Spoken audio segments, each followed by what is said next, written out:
malposition. So, what does that look like? What's right? The top vertebra It's is named right after here. the vertebral body. So the vertebral body's gone to the right. So it's a right rotational malposition. Gonstead goes by the spinous process, so that would be a left listing for them. But we're going to focus on the Medicare, which is also the same as the National Diversified one. So right rotation malposition means it's going to go, the body's going to go to the right, like this. Not the left. Oh, I'm sorry. Your other right. My other right. It's hard to be up here teaching this.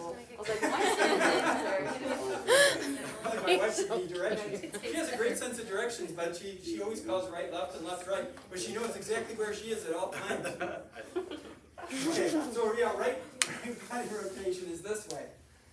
Okay, so now we're going to use our technique. What do we got here? We're going to use a prone bilateral hypothenar cross now. Okay, so cross, that's going to be like your hands are going to be crossed. We're going to be, the patient's going to be prone. It's going to be a bilateral contact hand, and we're going to be pushing on the transverse processes. Okay, so when you get to your patient and you see this, how are you going to set up to correct this? Utilizing that the patient is prone, we're going to use two hands, the hypothenars, and it's going to be a push move. Transverse push move. So being like this, how am I going to fix this that way with a prone hypothenar transverse push move? You're gonna rotate it to the left. Yeah. All I'm going to do is I'm going to rotate it to the left. Right? Isn't that to the So this is the body right, Yep. and we're going to push it this way. Yep. So what we're going to do is we're going to contact here, stabilizing over on the other side because we got the cross hypothenar, and we're going to push this way. You see? so can you show again your stance again? My stance is going to be this way. What crosses over the arms?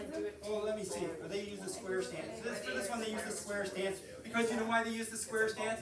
Because they want to go more P to A Oh, instead of I to S. So if you're like this, body rotated this way, hypothenar contact on here, square stance. You could use a fencer stance, but you'd have, like what we did with the other one, you'd be more driving P to A. Okay? As long as you can explain to me what the rationale is, you know, that would justify what you're doing. Because there's a lot into all this stuff. See what I'm doing? why is that hand going like that again? Why is your right hand? Oh, it's just follow me. Oh, So Yeah, I'll show it in person. So we have a patient. Now, we've got a left rotational restriction, so we converted that into a right rotational malposition. So we got this here, right rotational malposition would be this way. Oops. There. Or we could do this. If you don't have a vertebrae there. So we got our block here. This is going to be the right side. And this is the left side. You know, because that's how you go by with your patient. yes.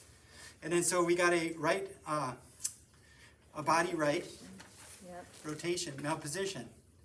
So it's like this. And which means that this transverse process is going to be up on that side. Ta-da! See? So I'm going to contact on here, and I'm going to push it P to A. And that's going to correct the malposition. So they're saying to use the square stance. You could use either stance, really.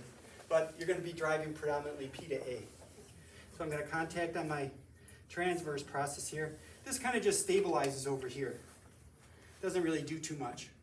When this starts to do something is when you're going to have flexion, when you have those wedgings, superior, inferior wedge, then you start to incorporate the other hand somewhat. Okay? Is this a, yeah, this is a bilateral move, right? Yes. Yes. So that means you're gonna contact bilaterally. And you just push down, straight down. Get over your patient. See, your center of gravity should be right over the patient. And then you're just gonna, same thing, deep breath in, right out, you follow them down. And you're just gonna push down, but mostly with this back hand here. This one just stabilizes for it kind of like, prevents against excessive movement. It just helps with the other one a little bit. Can you do a skin pull on that one? Yeah, you can do a little bit of a skin pull from the spinous process over. So you just go from the spinous process, just go a little bit over. You don't have as much this way. And you can feel that your pisiform sits right in there on that transverse process. Nice. Okay, so let's set up for that one. Oh. Make sure your visual